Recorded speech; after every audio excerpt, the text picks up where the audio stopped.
بسم اللہ الرحمن الرحیم الدرس الثانی والسبعون سبق 72 التلمیذ المؤدب با ادب طالب علم خالد تلمیذ مؤدب خالد با ادب طالب علم ہے لا ينطق بکلمۃ بذیئۃ وہ بیہودہ بات نہیں کرتا ولا یؤذی احدا فی البیت او المدرسۃ اور کسی ایک کو تکلیف نہیں دیتا گھر میں یا مدرسہ میں وَإِذَا دَخَلَ الْمَنْزِلَ اور جب گھر میں داخل ہوتا ہے وَوَجَدَ ضُيُوفًا اور مہمان پاتا ہے سلم علیہم وصافحہم ان کو سلام کرتا ہے اور ان سے مصافحہ کرتا ہے ولا یجلس معہم الا اذا امرہ ابوہ اور ان کے ساتھ نہیں بیٹھتا مگر جب اس کا حکم کرے اس کا والد بالجلوس بیٹھنے کا وَإِذَا طَلَبَ شَيْئًا مِّن وَالِدِهِ أَوْ أُمِّهِ اور جب کوئی چیز مانگتا ہے اپنے والد یا اپنی ماں سے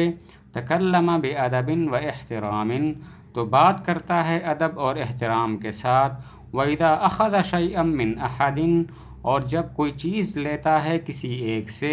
قال لہو تو اس کو کہتا ہے جزاک اللہ خیراً اللہ تمہیں بہتر بدلہ دے وَهُوَ نظیف الملابس والجسم اور وہ صاف ستھرے لباس اور صاف ستھرے جسم والا ہے وَأَظْفَارُهُ قَصِيرَةٌ اور اس کے ناخن چھوٹے ہیں وَأَدَوَاتُهُ مُرَتَّبَةٌ وَنَظِيفَةٌ اور اس کا سامان ترتیب والا ہے اور صاف ہے لِذَلِكَ يُحِبُّهُ وَالِدُهُ وَإِخْوَتُهُ اسی وجہ سے اس سے محبت کرتے ہیں اس کے والد اور اس کے بہنیں کما يُحِبُّهُ كُلُّ مَنْ يَعْرِفُهُ وَلِذَلِكَ اور اسی وجہ سے يُحِبُّهُ وَالِدُهُ وَإِخْوَتُهُ اس سے محبت کرتے ہیں اس کے والد اور اس کے بھائی کما يُحِبُّهُ كُلُّ مَنْ يَعْرِفُهُ جیسا کہ اس سے محبت کرتا ہے ہر وہ شخص جو اس کو جانتا ہے وَيَقُولُ النَّاسُ عَنْهُ اور لوگ اس کے بارے میں کہتے ہیں إِنَّهُ تِلْمِيذٌ مُؤَدَّبٌ وہ باادب طالب علم ہے هل خالد ولد مؤدب کیا خالد باادب لڑکا ہے نعم هو ولد مؤدب جی ہاں وہ باادب لڑکا ہے ماذا تفعل اذا وجدت ضیوفا تم کیا کرتے ہو جب تم پاتے ہو مہمانوں کو اذا وجدت ضیوفا اسلم علیہم جب میں پاتا ہوں مہمانوں کو تو ان کو سلام کرتا ہوں کیف تکلم اباک و امک تم کیسے بات کرتے ہو اپنے باپ اور اپنی ماں سے اکلم ابی و امی بادب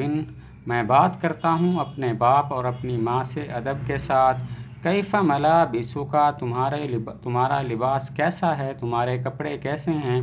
ملابستی نظیفۃ ملابسی نظیفۃ میرے کپڑے صاف ستھرے ہیں کیف ادواتک تمہارا ساز و سامان کیسا ہے ادواتی مرتبۃ میرا سامان ترتیب والا ہے کیف تعامل الصغار تم کیسے معاملہ کرتے ہو چھوٹوں سے وعاملہم بالرحمت میں ان سے معاملہ کرتا ہوں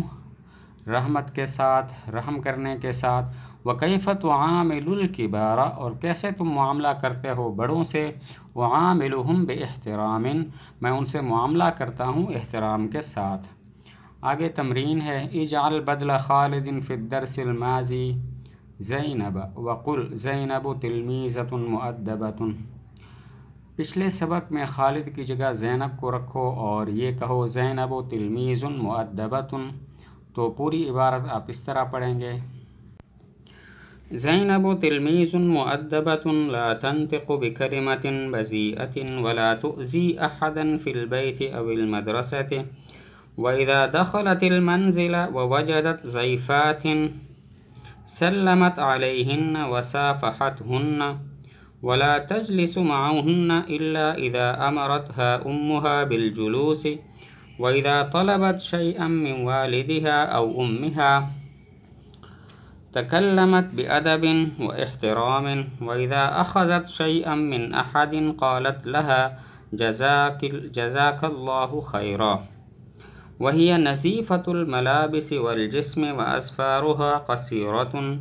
وأدواتها مرتبة ونظيفة لذلك يحبها والدها وإخوتها كما يحبها كل من يعرفها ويقول الناس عنها إنها تلميذة مؤدبة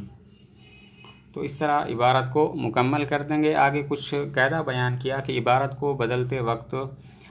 اس بات کا بھی خیال رکھا جائے کہ جس طرح مذکر افعال کو مؤنث کے ساتھ بدلیں گے، مذکر ضمیروں کو بھی مؤنث کے ساتھ بدلیں گے۔ مثلا پچھلے سبق میں مذکر کی ضمیر تھی امرہ ابوہ، تو ہو ضمیر بھی مذکر کی ہے اور ابوہ کی ہو ضمیر بھی مذکر کی ہے اور ابون بھی مذکر لفظ ہے۔ تو اب ہم لفظ کو بھی مؤنث کے ساتھ ہم جو ہے ضمیروں کو مؤنث کے ساتھ تبدیل کریں گے اور یوں کہیں گے امرہ ابوہا، امرہ ابوہا۔ جس چیز کا بھی تعلق مؤنث سے ہے اسے بھی مناسب الفاظ میں تبدیل کر دیا جائے گا۔ مثلا مہمان اگر مذکر ہوں تو ضیوف بولتے ہیں اور اگر مؤنث ہوں تو ضیفات بولتے ہیں۔ تو اس سبق میں جب کہ ہم تبدیل کریں گے خالد کی جگہ زینب کو، تو اس سبق میں ہم ضیفات پڑھیں گے۔ مثلا یوں کہیں گے اذا دخلت المنزل ووجدت الضیفات ووجدت الضیفات سلمت علیہن، تو ضیوف کی جگہ ضیفات لکھ دیں گے۔ آگے کلمات کے معنی ہیں۔ المؤدب باادب کلمۃ بذیئۃ ناشائستہ بات، ینطق کو بولتا ہے، یوزی ایذا دیتا ہے، ضیوف مہمان، صافحہم ان سے مصافحہ کیا، اظفار معنی ناخن، مرتبۃ معنی ترتیب سے رکھی ہوئی، ادوات کا معنی سامان، عنہ اس کے بارے میں، ملابس کپڑے، من یعرفہ جو اس سے پہچانتا ہے، وجدت تو نے پایا، کیف تعامل تو کیسے برتاؤ کرتا ہے، اشکرک میں تمہارا شکریہ ادا کرتا ہوں۔